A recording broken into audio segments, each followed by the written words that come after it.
hope you enjoy the story. Let's begin. The afternoon sun filtered through the blinds of Delora Kincaid's nursing home suite, casting warm stripes across the small but comfortable living area.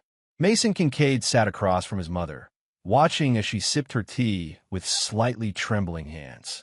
At 71, Delora maintained the quiet dignity that had defined her throughout his childhood, back straight, eyes clear, her silver hair neatly brushed away from her face. "Your father would have been proud of you," she said, setting down her cup. "The way you've carried on his craft."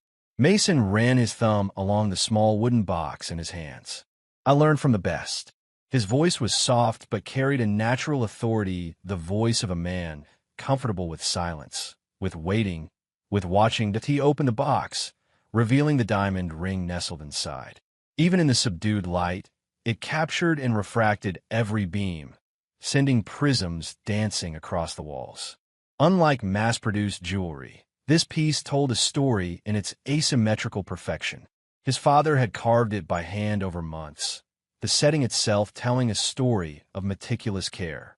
590,000, Mason said, not as a boast but as a statement of fact. That's what the appraiser said it's worth now. Delora shook her head. Numbers. Your father never cared about that. She reached for the ring, but didn't touch it, hovering her fingers above it like it might burn her. He said it was worth every hour he put into it. Every night, he stayed up late working while I slept. Mason lifted the ring from its case. The diamond caught the light, throwing fractured rainbows onto his mother's wrinkled face. "It's your birthday next week. I want you to wear it." "Oh, Mason, I couldn't possibly. Dad wanted you to have it," he insisted, his voice gentle but firm. "He made it for you, not to sit in a safe." Delora's eyes watered as Mason slipped the ring onto her finger. It fit perfectly, just as his father had designed it to. Mason knew every curve and angle of that ring. He'd watched his father create it, had studied the techniques himself, though he'd never attempt to replicate something so personal. "Thank you," she whispered, turning her hand to watch the diamond sparkle. "I'll take good care of it. I know you will." Mason squeezed her hand, careful not to disturb the ring. "Dad's legacy is safe with you." The drive home took Mason through Denver's quiet suburbs, rows of similar houses with manicured lawns fading into the gathering dusk. By the time he pulled into his driveway, the windows of his craftsman-style home glowed with warm light. For a moment, he sat in his truck, observing the house, the hand-carved porch railings he'd installed himself, the custom door he'd spent 3 months perfecting.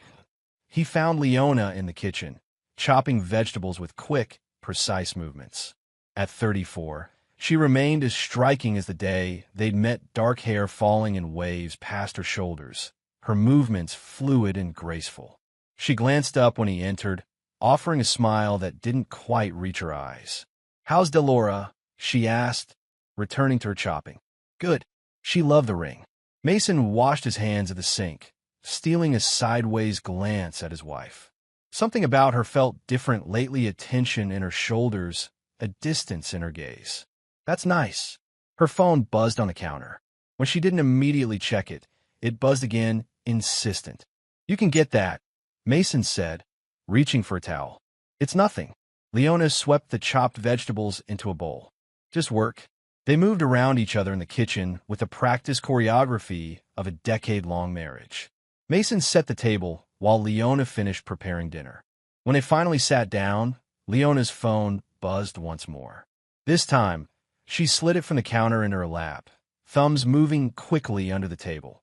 Mason noticed but said nothing. He wasn't one for confrontation. He preferred to observe, analyze, understand before acting. It was the same approach he took with his woodworking. Measure twice, cut once. "I was thinking," Leona said, setting down her fork, "maybe we could take a trip somewhere. Break out of the routine." "What did you have in mind?" Mason asked, genuinely curious. It had been a while since Leona had suggested they do anything together. She shrugged, her gaze drifting toward the window. "I don't know. Somewhere different. Somewhere not here." The silence stretched between them, filled with unspoken words. Mason watched her the way she avoided his eyes, the slight tap of her foot against the floor, the subtle glances at her phone. "Is everything okay?" He finally asked that Leona's smile was tight. Of course. I'm just tired of the same quiet, predictable life day after day. She reached for her wine glass. Don't you ever want something more exciting? Mason considered her question carefully. I find excitement in different places, I guess. In creating something new. Solving problems. She nodded, but he could see she wasn't really listening. Her thoughts were elsewhere, traveling down paths he couldn't follow. Under the table, her phone lit up again. 3 days later, Mason drove to visit his mother again, carrying a small potted orchid, a belated birthday gift, to accompany the ring. The nursing home was busy that morning, staff hustling through the hallways with breakfast trays and medication carts. Dolores sat in her favorite armchair by the window, a book open in her lap. She looked up when Mason entered, her face brightening.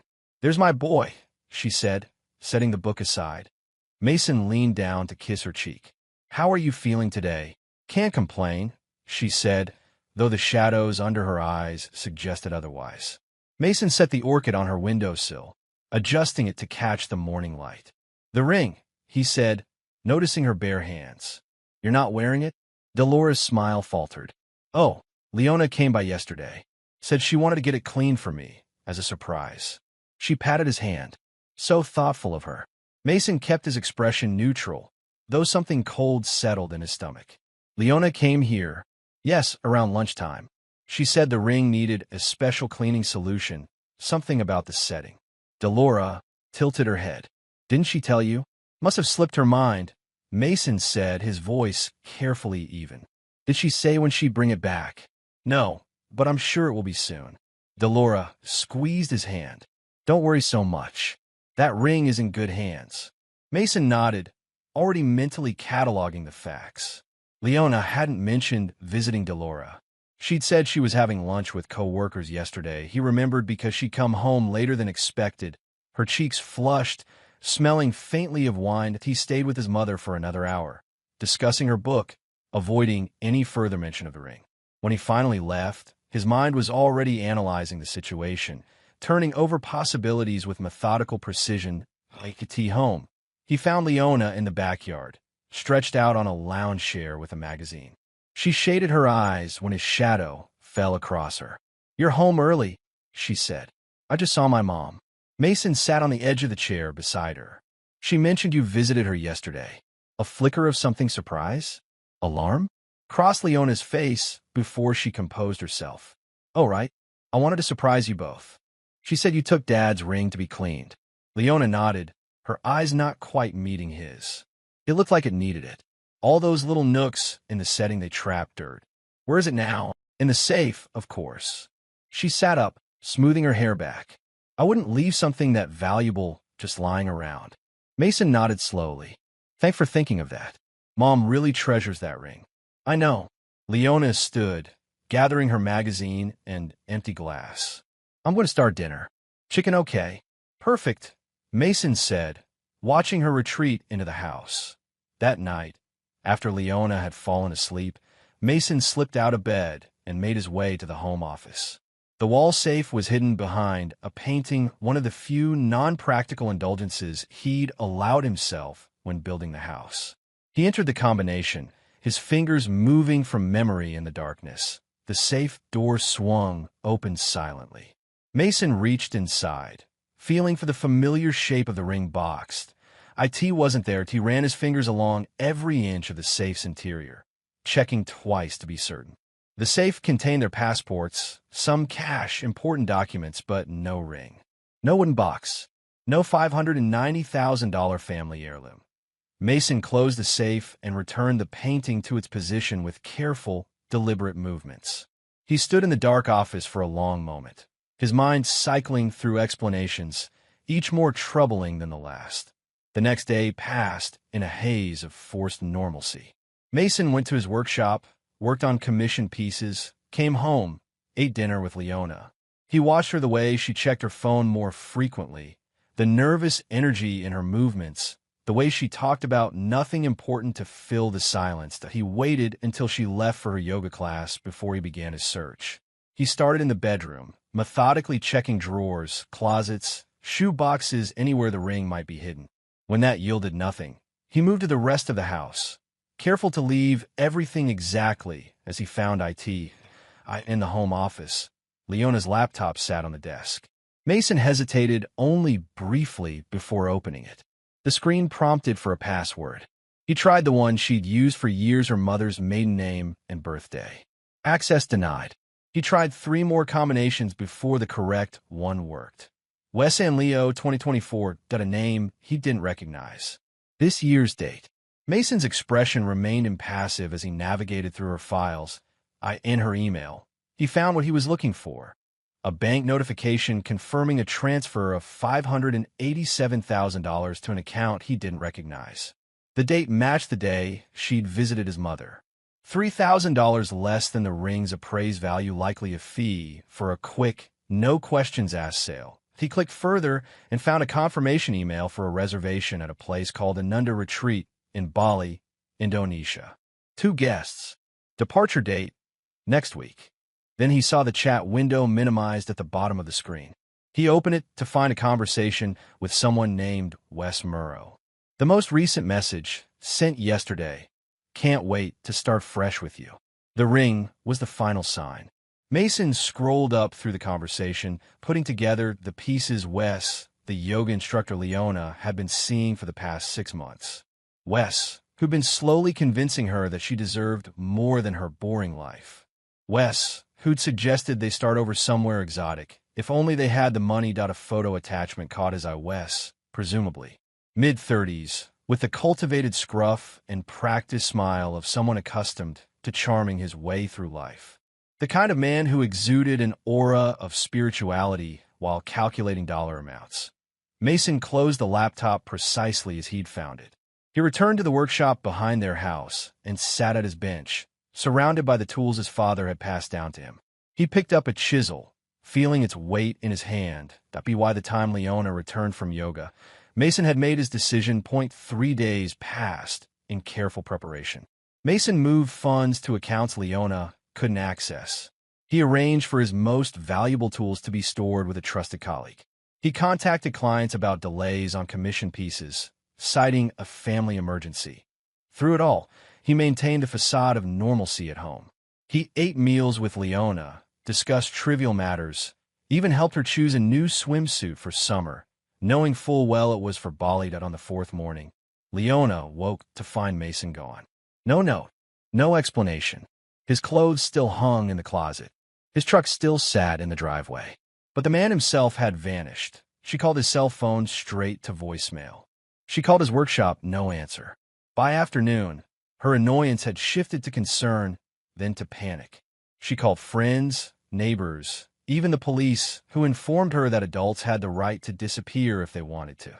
Has he done this before? The officer asked, jotting notes without much interest. Never, Leona said.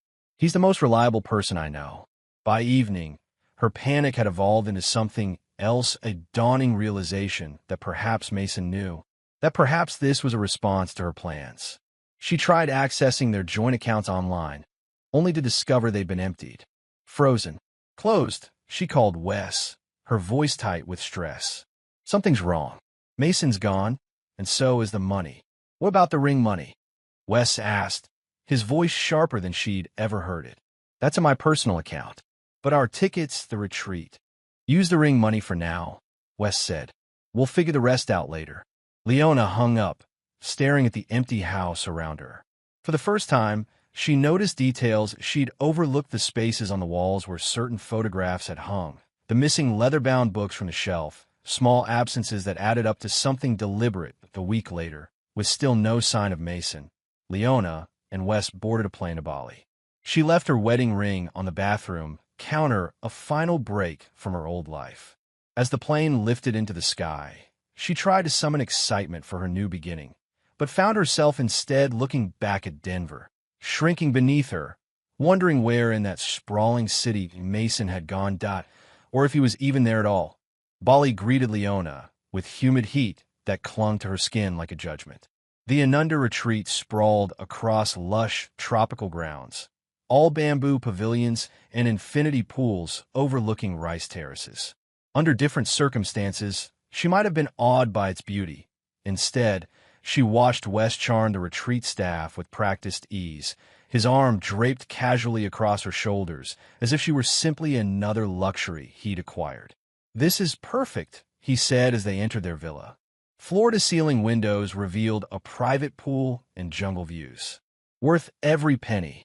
Leona set down her bag, suddenly exhausted. "It's beautiful."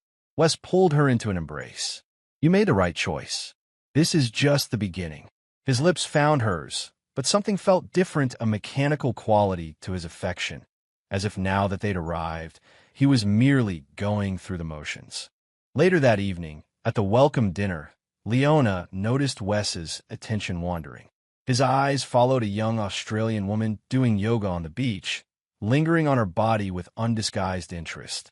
When the woman approached their table to ask about the retreat's schedule, Wes straightened, his voice dropping to the seductive timbre Leona recognized from their early days. "The sunrise meditation is transcendent," he told the woman, his fingertips brushing her arm. "I'd be happy to walk you there tomorrow morning." Leona excused herself to the restroom, where she splashed water on her face and stared at her reflection. This was what she wanted, wasn't it? Freedom from the predictable life she'd shared with Mason. Adventure. Passion. Oh, why did it already feel hollow?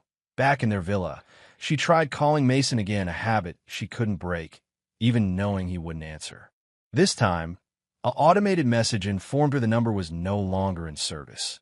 She opened her banking app to check their accounts, hoping Mason had relented and unfrozen their assets.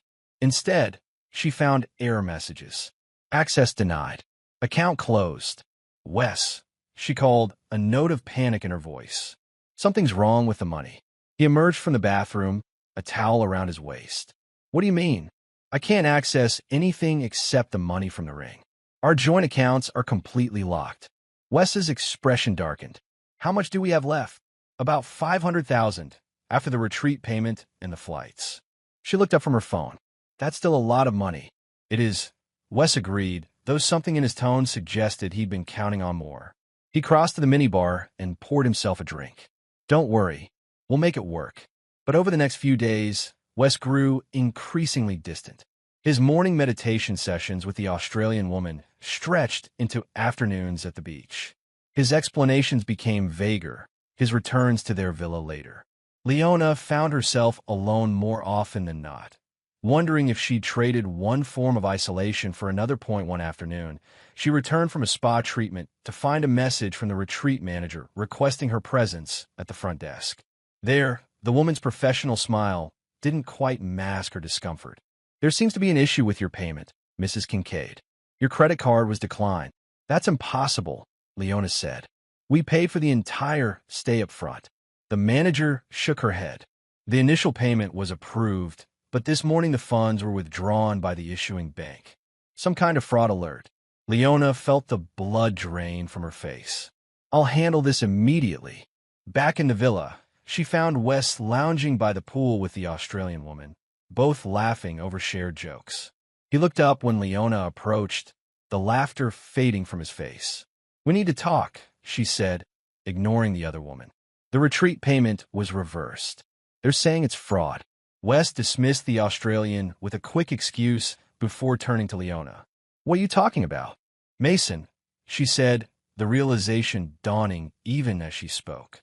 "He must have reported the card stolen or contested the charge." "Can he do that?" "Apparently, he already has." Leona sank into a chair. "What are we going to do? We've already spent almost 100,000 on flights, clothes, everything." Wes ran a hand through his hair, his expression calculating. "We still have the ring money, right?" "In your personal account." "Yes, but..." "Then we're fine." His smile returned, though it seemed more forced than before. "We'll transfer funds and settle the bill." "No problem." But there was a problem. When Leona attempted to transfer money from her personal account, she discovered it had been flagged by Indonesian authorities. A notification cited suspicious activity and potential fraud investigation as reasons for the temporary hold. That night, lying awake beside Wes's sleeping form, Leona faced the truth she'd been avoiding. This wasn't freedom. It was another kind of trap, one of her own, making point 3,000 miles away, in a small industrial space in Seattle's Georgetown district. Mason Kincaid sanded the edge of a maple table. Woodworking had always been his meditation, his way of processing the world. With each stroke of sandpaper, he smoothed not just the wood but his own thoughts. The space he'd rented was Spartan concrete floors, exposed brick, large windows that let in the gray Seattle light. A workshop, a small kitchenette, a loft bed tucked into one corner. All he needed, he'd chosen Seattle deliberately a city where craftsmen and artisans were respected, where a man building custom furniture wouldn't attract undue attention. He paid his rent in cash and introduced himself to neighbors as Mark Kennedy, recently relocated from Colorado. His phone rang, breaking the rhythm of his work. The display showed Silas, one of only 2 contacts in this new phone. "How's it coming?" Mason asked by way of greeting. Silas Boone's deep voice rumbled through the speaker. "Got the transfer flagged this morning. Bank's holding the funds, pending investigation. Any pushback? Nah." When a decorated Army vet reports his elderly mother's heirloom stolen and sold under duress, people listen. Silas paused. "They're in Bali now. At that retreat." Mason set down his sandpaper. "Both of them?" "Yeah. But get this, Murrow's already working an angle with some Australian tourist. Your wife is getting played." "She's not my wife anymore," Mason said, his voice flat. "Not in any way that matters." "Fair enough." Keys clicked in the background as Silas typed. "The credit card decline hit this morning. Retreat management is getting nervous." "Good." Mason picked up a chisel, turning it in the light. "And the other matter?" "Romy's on it. She's making contact tonight." Mason nodded, though Silas couldn't see him. "Keep me posted." After hanging up, Mason returned to his work, losing himself in the grain of the wood. He'd met Silas Boone during his brief stint in the Army Reserve, a mountain of a man with a genius for systems and security. After leaving the service, Silas had built a reputation as someone who could navigate the invisible architecture of modern life, digital footprints, financial systems, the web of data that defined a person. As for Romy Dane, she owned a bar near Seattle's waterfront, a former tech worker who'd cashed out early and preferred the honest interactions of bartending to the artifice of corporate life. She had a network of contacts across industries and a knack for extracting information from unwitting subjects. Mason hadn't planned to involve others in a situation. He'd intended to simply disappear, to cut his losses and start over. But when Silas had tracked him down, "Your exit strategy needs work, man," he found himself sharing the whole story over whiskey in Romy's bar after closing time. "So let me get this straight," Romy had said, her dark eyes sharp with interest. "Your wife stole your mother's ring, sold it, and is running off with some yoga instructor to Bali?" Mason had nodded, taking a sip of his drink. "And your plan is to—" "What? Just let them get away with it. I'm out. That's enough." Romy had exchanged a look with Silas. "No, it's not. They took more than money from you." And so the plan had evolved not about revenge, Mason told himself, but about justice, about consequences, about ensuring that actions had appropriate reactions. Now, as he shaped wood into something beautiful and functional, Mason allowed himself a small smile. The web was tightening, and neither Leona nor her yoga instructor had any idea they were trapped in it. Romy Dane adjusted her blouse in the bathroom mirror of her Seattle apartment, practicing the vapid smile she'd need for tonight's performance. At 39, she had the confident beauty of a woman who'd never cared much for conventional standards, her dark hair cut in a sharp bob, her eyes lined with precise black strokes, her lips a deliberate red. Her phone buzzed with a text from Silas. "Target online. Green light." Romy picked up her laptop and settled on her couch, opening the dating app they'd identified as Wes Murrow's hunting ground. Her profile, Rebecca Davies, 41, tech executive, featured carefully curated photos that suggested money and naivety in equal measure. The perfect prey. Sure enough, within minutes of going active, a message appeared from Wanderlust Yogi. "Your energy radiated through my screen. We should connect." Romy suppressed an eye roll and began typing her response, crafting the persona of a wealthy, spiritual, curious divorcee looking for meaning. Their conversation flowed with practiced ease, Wes clearly following a script he'd used many times before, Romy feeding him exactly the responses he sought. Meanwhile, across town, Silas hunched over multiple screens in his apartment-turned-command center. He'd spent weeks building a profile of Wesley Murrow, piecing together a history of similar scams across 3 continents. The pattern was always the same: target wealthy women, especially those in vulnerable transitions, divorce, empty nest, career change. Seduce them with spiritual platitudes and focused attention. Convince them to invest in opportunities or fund new beginnings. Then disappear. What made this case different was Leona. Wes typically avoided married women, too complicated, too many potential obstacles. But Leona had pursued him, making herself the perfect mark through her own discontent. Silas forwarded his findings to Mason, along with the transcript of Romy's ongoing conversation with Wes. The yoga instructor was already hinting at a unique investment opportunity in sustainable bamboo construction. The same pitch he'd used in Thailand last year, before vanishing with a British widow's retirement fund. In his Seattle workshop, Mason received the updates with grim satisfaction. He wasn't surprised by Wes's history men like that followed predictable patterns. What surprised him was how quickly Wes was moving on from Leona, already laying groundwork for his next score while still in Bali. Mason opened his phone's gallery, swiping to a photo Silas had sent earlier that day, a surveillance shot from the retreat showing Leona sitting alone by the pool, her expression lost, her posture deflated. For a moment, something like pity stirred in him. Then he remembered his mother's face when he'd had to tell her the ring was gone. That he closed the photo and returned to his current project, an intricately carved wooden box with hidden compartments and a false bottom. Inside one of these secret spaces, nestled in velvet, lay the real diamond ring, the one his father had crafted by hand, the one worth far more than its appraised value. The ring Leona had stolen was a replica, perfect in appearance, but worthless beyond its gold content. Mason had created it years ago as a practice piece, never intending to use it as a decoy. But when he'd first noticed Leona's restlessness, her secretive texts, he'd made the switch. A precaution that had proven prescient.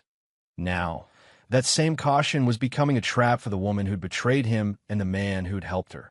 The knock on their villa door came just after sunset. Leona, alone again while Wes attended a private meditation session, opened it to find the retreat manager accompanied by a stern-faced man in a police uniform. "Mrs. Kincaid," the manager said, her smile tight. "This is Officer Ngira from Financial Crimes. He has some questions about your wire transfer." Leona's stomach dropped. "I don't understand. What's this about?" Officer Ngira consulted his tablet. "We've received a report from American authorities regarding potentially fraudulent funds transferred to Indonesia. The amount matches a deposit you made recently. There's been a misunderstanding," Leona said, her voice rising. "That money is mine. Then you won't mind answering some questions." It wasn't a request. For the next hour, Leona sat in her villa being interrogated about the source of her funds. Where had the money come from? Did she have documentation proving it was legally obtained? Why had she transferred such a large sum just before leaving the United States? Her explanations grew increasingly tangled. The ring was a gift. No, she hadn't stolen it. Her husband knew well. He didn't exactly know, but it was a family piece, and she was family. "We'll need you to come to the station tomorrow for formal questioning," Officer Ngira finally said, rising to leave. "In the meantime, your accounts will remain frozen pending investigation." After they left, Leona paced the villa, panic rising in her chest. When Wes finally returned smelling of incense and another woman's perfume, she unleashed her fear on him. "They're investigating us for fraud. They've frozen everything." Wes's boyish charm evaporated, replaced by cold calculation. "Calm down. You're overreacting." "Overreacting? The police were just here." Leona grabbed her phone. "We need to call a lawyer or the embassy or—" Wes snatched the phone from her hand. "And tell them what? That your husband caught us stealing his mother's ring? That we're here on stolen money?" "It wasn't stolen," Leona insisted, though her voice lacked conviction. "The ring was family property. Tell that to the Indonesian police."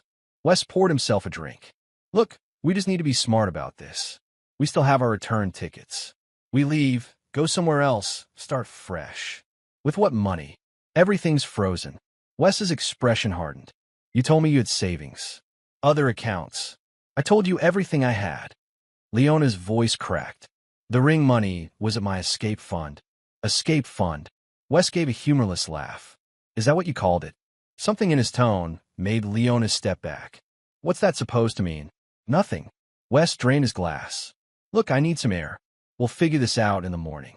He left her standing in the villa, the realization dawning that she'd risked everything on a man who was already calculating his exit. Later that night, unable to sleep, Leona checked Wes's phone while he snored beside her. What she found shattered any remaining illusions. Messages to multiple women, including the Australian from the pool. Photos exchanged. Promises made. Financial discussions that mirrored their own early conversations. Most damning of all, a message to someone named R in Seattle. Situation complex. Target still useful? Need exit strategy. Leona put down the phone, her hands shaking. She was another mark. Another stepping stone. Another fool. When morning came, she confronted Wes with her discovery. The argument that followed was violent in its intensity, though never physical. Wes, too careful to leave marks. Leona, too proud to show weakness. You never cared about me, she accused, tears streaming down her face. I was just a payday. And what was I to you? Wes countered, his handsome face twisted with scorn. An escape hatch from your boring life? Don't pretend you love me. His words struck home with painful accuracy. Leona sank onto the edge of the bed, the fight draining out of her. What happens now? Before Wes could answer, another knock came at the door. This time, it was the retreat's financial manager, her expression grimly professional.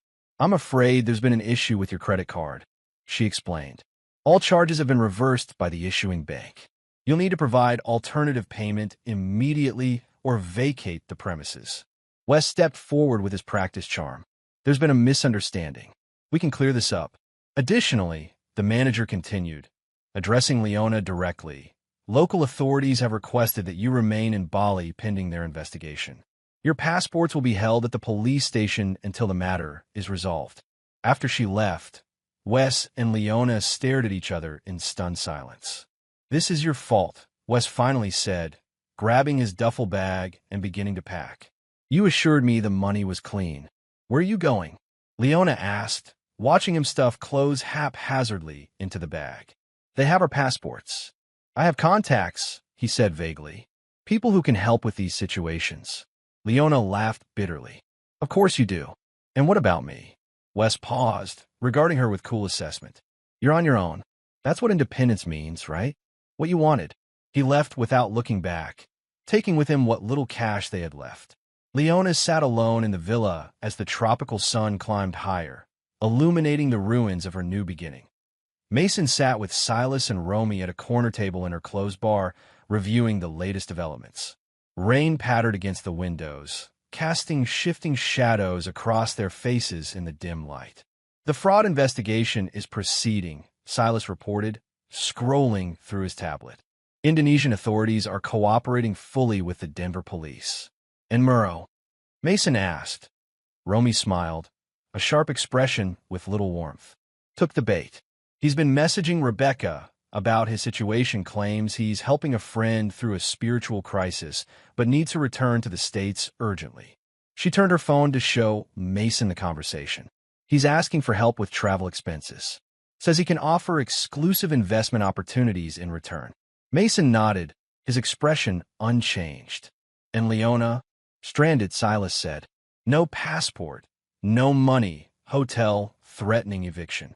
He hesitated before adding, she tried calling your mother yesterday. Mason's jaw tightened. What did she want? To apologize, supposedly. The nursing home blocked the call, as instructed.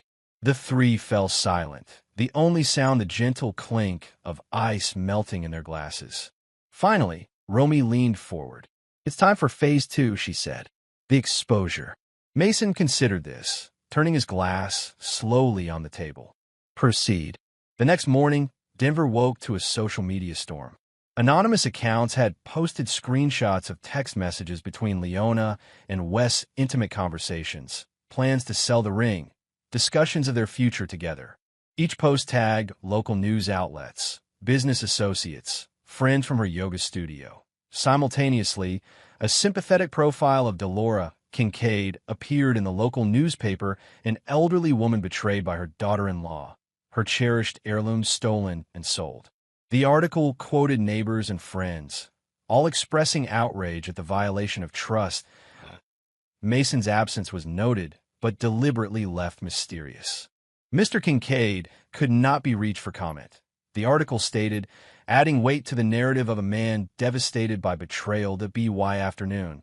Leona's name was trending locally on social media.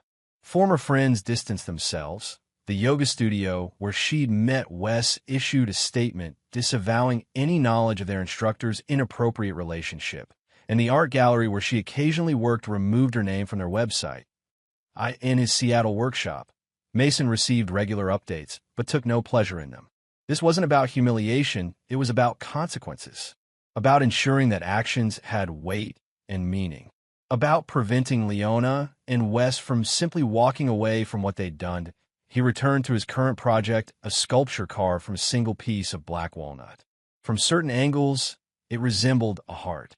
From others, shattered glass. Within its core, invisible from the outside, he constructed a small chamber perfectly sized for his father's diamond ring.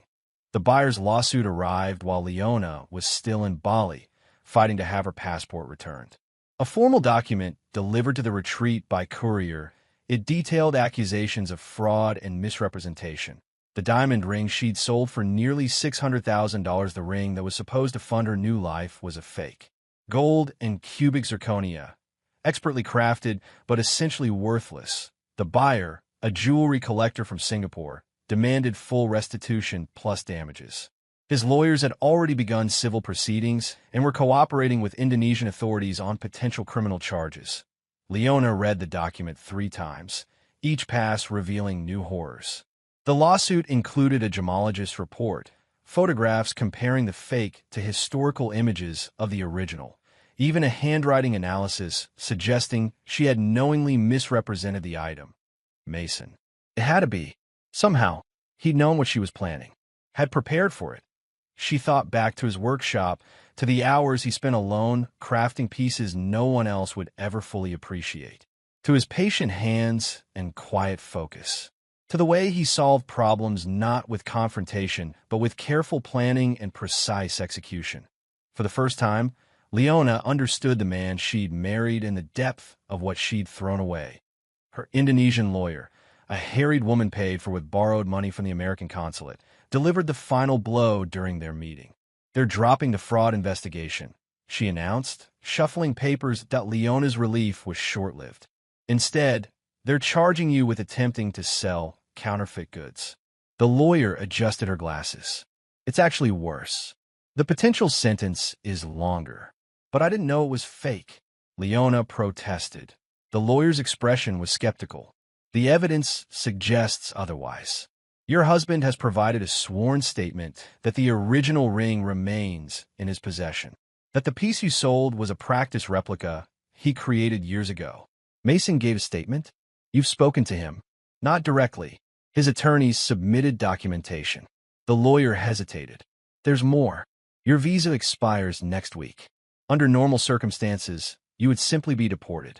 However, with criminal charges pending, Leona closed her eyes. I could go to prison here. Yes, unless we can reach an agreement with the prosecutors. The lawyer tapped her pen against the desk. They might be willing to deport you immediately if you plead guilty and agree to pay restitution. With what money? Everything I have is frozen or gone. The lawyer shrugged. Perhaps your family can help. Leona laughed bitterly. The only family I have left is the man I betrayed. 3 days later, after signing documents admitting guilt and agreeing to a payment plan she had no means of fulfilling, Leona boarded a plane back to the United States. She was officially being deported, a final humiliation captured by waiting reporters in the Bali airport, tipped off by an anonymous source. The story had spread beyond Denver now, picked up by national outlets as a cautionary tale of infidelity, elder abuse, and justice served cold. Strangers recognized her in the airport, their whispers and stares following her onto the plane. Seattle's rain had given way to crisp autumn sunshine the day Mason received confirmation that Leona had returned to the U.S. He stood at his workshop window, turning his phone in his hand, considering the final phase of his plan. "She's back," Silas had texted, staying at a budget motel outside Denver. "Broke, no job prospects, lawyers circling." Mason sent back a single word: proceed. Across the country, Leona returned to a life dismantled.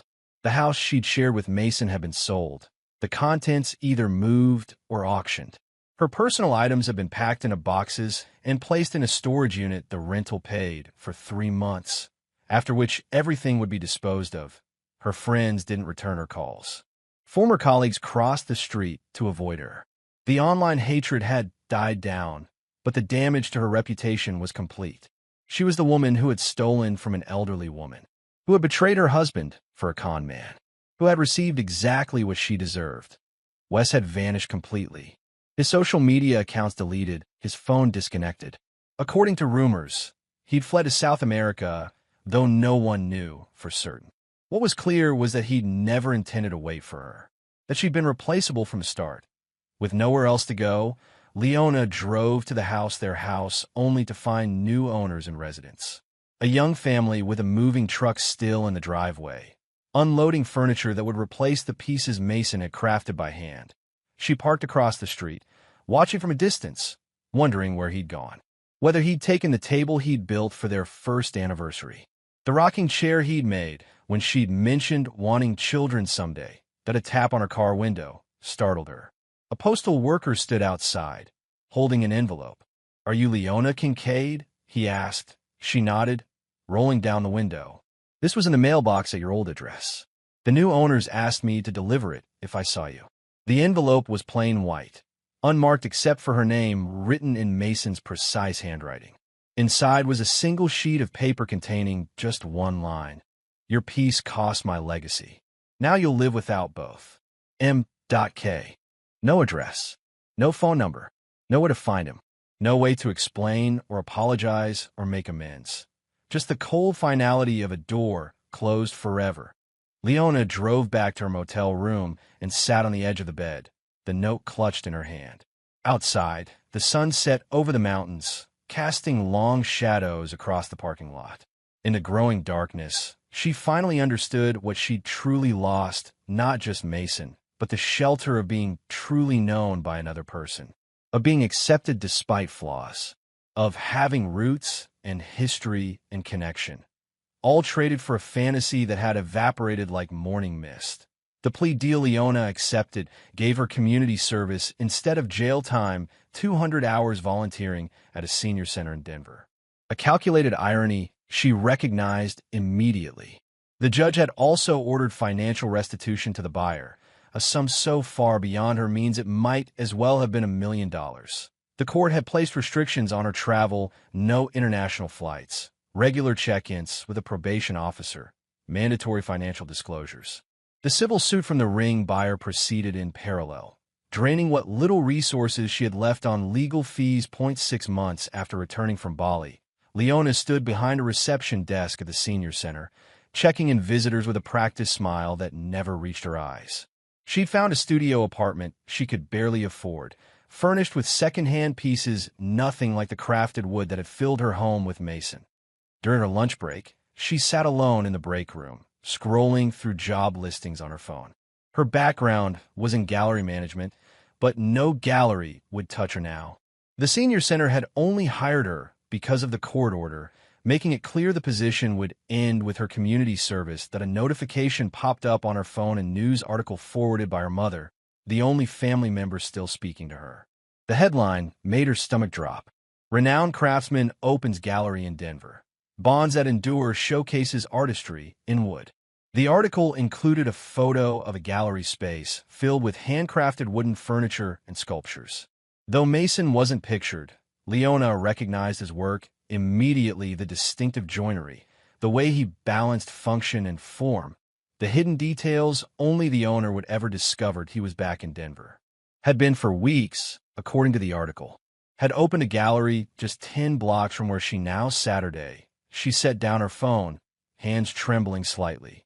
After months of dead and trying to locate him, of messages unreturned and inquiries met with silence, he was here, close enough to walk to. That evening, instead of going directly to her apartment, Leona found herself standing across the street from Bonds That Endure. Through the large front windows, she could see an exhibition in progress, well-dressed people moving among Mason's creations, wine glasses in hand, admiring pieces that represented years of craftsmanship. Before she could lose her nerve, Leona crossed the street and entered the gallery. She wore sunglasses and a scarf around her hair, a flimsy disguise, but enough to give her courage. The space was crowded, allowing her to blend in as she moved from piece to piece. Each creation told a story. A dining table with intricate inlay depicting forest scenes. A rocking chair with arms carved to resemble flowing water. A cabinet whose doors, when opened at specific angles, created a shadow pattern of interlinked rings. Beneath the center of the main room stood a sculpture unlike anything Mason had created before, a piece of black walnut carved to suggest both strength and fragility, wholeness and fracture. A small plaque beside it read simply, "What remains?" As Leona stared at the sculpture, a familiar voice behind her made her freeze. It represents resilience. She turned slowly to face Delora Kincaid, looking healthier and stronger than she had in years. The older woman's eyes widened in recognition, then narrowed. "You shouldn't be here," Delora said, her voice low but firm. "I just wanted to see. He's moved on." Delora cut her off. "Something you might consider doing as well." Before Leona could respond, a tall woman with a sharp bob and shrewd eyes approached, placing a protective hand on Delora's arm. "Everything okay here?" The woman, Romy, though Leona didn't know her name, glanced between them with the alertness of someone who missed nothing. "Fine," Delora said. This person was just leaving. Leona stood her ground. "Is Mason here? I need to speak with him." "Mason's busy," Romy said, "and the gallery has a strict policy against admitting individuals who might disrupt the artistic environment." Her smile was all teeth. "Security can help you exit if needed." As if on cue, a mountain of man materialized nearby, Silas, though again, Leona couldn't know this. His presence alone was enough to make her step back. "Tell him I was here," Leona said, her voice smaller than she intended. "Tell him I'm sorry." "Sorry doesn't replace what was taken," Delora replied. "Some thefts can't be made right." With as much dignity as she could muster, Leona turned and walked out of the gallery. Through the window, she paused, looking back at the life she'd discarded. And there, emerging from a back room, was Mason, more solid somehow, more present than in her memories. He scanned the room, his eyes briefly meeting hers through the glass. His expression didn't change. No recognition, no anger, no forgiveness, nothing at all. He turned away to greet his guests, and Leona finally understood. In his mind, she no longer existed. 2 weeks after the gallery opening, Mason stood in his new workshop on the outskirts of Denver. Unlike his temporary space in Seattle, this was permanent, a converted barn with high ceilings and north-facing windows that bathed his workbenches in perfect light. Silas leaned against a wall, watching Mason apply a final coat of oil to a rocking chair. "She came back to the gallery yesterday," he said without preamble. Security turned her away. Mason nodded, his hands never pausing in their work. "As instructed. She left a letter. Romy has it. Burn it." Silas studied his friend, noting the new lines around his eyes, the silver threading through his dark hair. "You sure? Might give you closure." Mason looked up, his gaze steady. "I have closure. I have peace." He returned to his work. "That's enough." Later that afternoon, Mason drove to the nursing home to collect his mother for the gallery's special exhibition. Delora waited in the lobby, dressed in a deep blue suit that offset her silver hair. When she saw him, her face lit with a smile that erased years from her appearance. "There's my boy," she said, rising to greet him. Mason noted with satisfaction that she looked healthier than she had in months. The stress of the ring theft had taken a physical toll on her. Elevated blood pressure, anxiety, trouble sleeping. But since his return to Denver, Since the opening of the gallery, she'd regained her strength and spirit. "Ready for your big night?" he asked, offering his arm. "I'm not the artist," she reminded him, though her pride was evident in every word. "The exhibition wouldn't exist without you," Mason replied, guiding her to his truck. "Your strength inspired every piece." At the gallery, a select group awaited them: serious collectors, museum curators, art critics for national publications. Romy greeted them at the door, elegant in a black dress that emphasized her angular beauty. "Full house," she murmured to Mason. "And they're not just here for the free wine." The exhibition, titled Resilience in Form, featured Mason's newest works, pieces created during and after his self-imposed exile. Unlike his previous furniture, functional but reserved, these pieces told stories. A coffee table with a crack running through its center, filled with golden resin. A set of nesting boxes that, when arranged correctly, created a complete image across their lids. A chair with one leg slightly shorter than the others, balanced perfectly through a hidden mechanism. Each piece represents adaptation, Mason explained to the gathered crowd. The beauty that comes from responding to damage, from finding new forms of wholeness. As he spoke, he guided his mother to the center of the gallery, where a curtain concealed the exhibition's centerpiece. With a nod to Silas, the curtain dropped, revealing the black walnut sculpture that had caught Leona's attention weeks earlier. But now it was displayed differently, illuminated from within by hidden lights, revealing what the casual observer couldn't see: a hollow center containing a small velvet-lined chamber. And within that chamber, visible through a narrow opening, rested his father's diamond ring.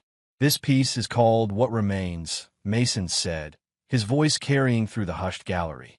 "It represents what survives betrayal, what endures beyond loss." He turned to his mother. "Would you do the honors?"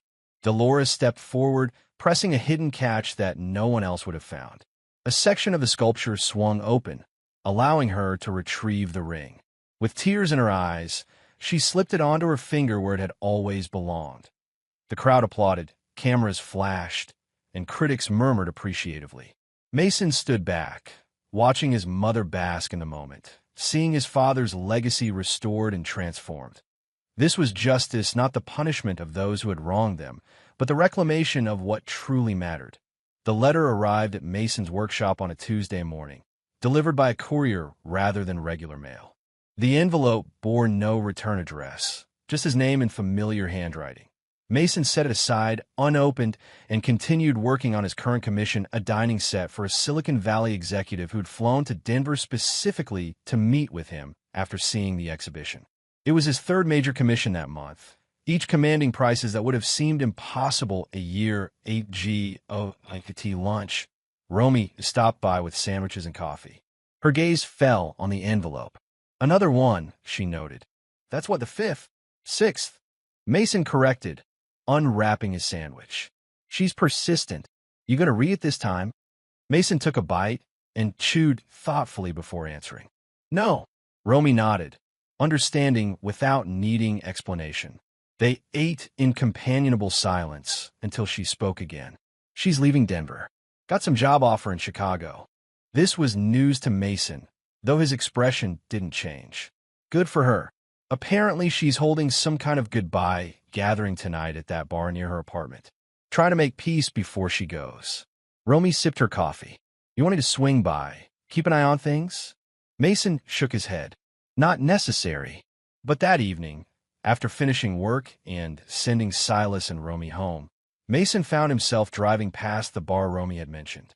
He had no intention of going inside, just a need to see for himself, to verify that this chapter was truly closing.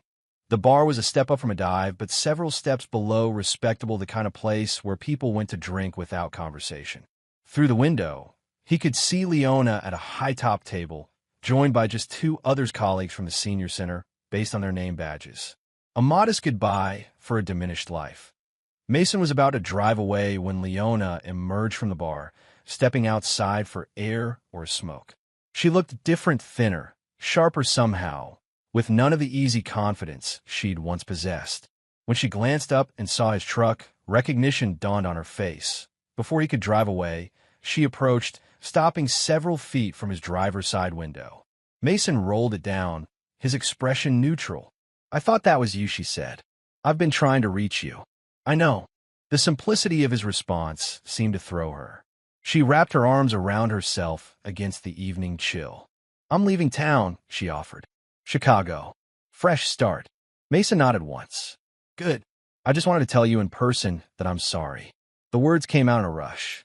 "I know it doesn't change anything, but I need you to know that I understand what I threw away, what I destroyed." Mason studied her, seeing not the woman who had betrayed him, but someone smaller, reduced by her own choices. He felt neither satisfaction nor pity, just a calm certainty that justice had been served. "I hope Chicago works out for you," he said finally. Leona blinked, clearly expecting more anger, accusations, perhaps even forgiveness. "That's it? After everything? What else is there to say?" "I don't know. Something. Anything." Tears welled in her eyes. "I've been in hell for months. A hell of your own making." Mason's voice remained even. "Your choices, your consequences. And you've never made mistakes?" she challenged, a flash of the old Leona breaking through. "Never hurt anyone?" "I have," Mason acknowledged. "But I face what I've done. I don't run from it." A group exited the bar, calling Leona's name. She glanced back at them, then returned her attention to Mason. "Can you ever forgive me?" she asked, her voice barely audible. Mason considered the question carefully, as he did all things. "No," he said finally, "but I don't need to. My peace doesn't depend on you anymore." He rolled up the window and drove away, watching in the rearview mirror as Leona stood alone on the sidewalk, growing smaller with distance until she disappeared completely. The call came on a crisp winter morning, snow falling gently outside Mason's workshop windows. Silas's name flashed on his phone display. "You're going to want to see this," Silas said without greeting. "Check your email." Mason set down his chisel and opened his laptop. Silas had forwarded an article from an Indonesian news outlet, translated into English. The headline read, "International yoga instructor arrested for fraud in Jakarta." Accompanying the article was a mugshot of Wes Murrow, his handsome face haggard, his practiced smile nowhere to be seen.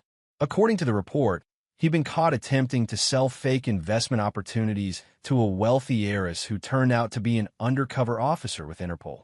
They found evidence linking him to similar scams across Southeast Asia, Silas explained over the phone, "including your situation with Leona. They want to know if you're willing to provide testimony." Mason closed the laptop. "No, it's finished." "You sure?" "Could put him away for a long time." "He'll do that himself," Mason said. "Men like that don't change their patterns." After hanging up, Mason returned to his work a music box he was creating for his mother's upcoming birthday. As he carved, his mind wandered not to Leona or Wes, but to his father, to the lessons he'd taught through example rather than words. Patience, precision, the understanding that true craftsmanship wasn't about the result, but the process. That evening, a snowstorm blanketed Denver in white silence. Mason built a fire in the hearth of his new home, a renovated farmhouse with a separate workshop, situated on enough land to ensure privacy. As flames crackled and danced, he heard a knock at the door. Romy and Silas stood on his porch, snow dusting their shoulders, a bottle of whiskey in Silas's massive hand. "Thought you might want company," Romy said. Mason stepped aside to let them in. While Silas poured drinks, Romy wandered through the living room, admiring the furniture Mason had crafted specifically for this space. "You've created something beautiful here," she observed, running her fingers along the edge of a bookshelf. "I had help," Mason replied, accepting the glass Silas offered him. Silas raised his drink in a toast. "To karma, to choices," Mason countered, "and their consequences." They drank in companionable silence, watching the snow fall beyond the windows. After a while, Silas spoke again. "Heard from a collector today. Guy from Los Angeles. Wants to buy the What Remains sculpture. Offering $2 million. Mason shook his head. "It's not for sale. Figured you'd say that." Silas grinned. Told him to try again at 5. "It's not about the money," Mason said. Romy settled into an armchair Mason had designed to complement her angular frame. Then what is it about? Now that it's over. Mason considered her question, gazing into the depths of his whiskey. Restoration, he said finally, of what matters. Later, after his friends had left and the house had settled into silence, Mason stood at his bedroom window, watching moonlight illuminate the snow-covered landscape. In the distance, he could see the lights of Denver, a city where he'd once lost everything and now found himself rebuilding something stronger. His phone buzzed with a text from his mother. "Remember to pick me up at 10 tomorrow for brunch. Love you." Mason smiled and typed a reply. Wouldn't miss it. He set down the phone and prepared for bed, content in the knowledge that true wealth wasn't measured in dollars or diamonds, but in the bonds that survived testing, in relationships proven through fire, in a legacy not of possessions, but of integrity. The next morning, Mason and Delora walked arm in arm through the snow-covered park near the gallery. Her steps were stronger now. Her health improved with each passing month. The diamond ring glinted on her finger, catching the winter sunlight, a symbol not of what had been lost, but of what had been reclaimed. "You know what your father used to say?" Delora asked as they paused to watch children sledding down a gentle hill. "What's that?" "The strongest woods are those that grow slowly through harsh seasons." She squeezed his arm. "You're like him that way." Mason covered her hand with his, feeling the ring beneath his palm, its presence a comfort rather than a reminder of betrayal. "Come on," he said. "I'm taking you to breakfast. Then we need to start planning your birthday party." As they continued their walk, Mason glanced back at the gallery visible through the trees, the sculpture that housed his father's legacy safe inside. What remained, after all the damage and loss, was what truly mattered. Family, purpose, peace. Not revenge, but restoration. Not wealth, but worth. Not the past, but the path forward.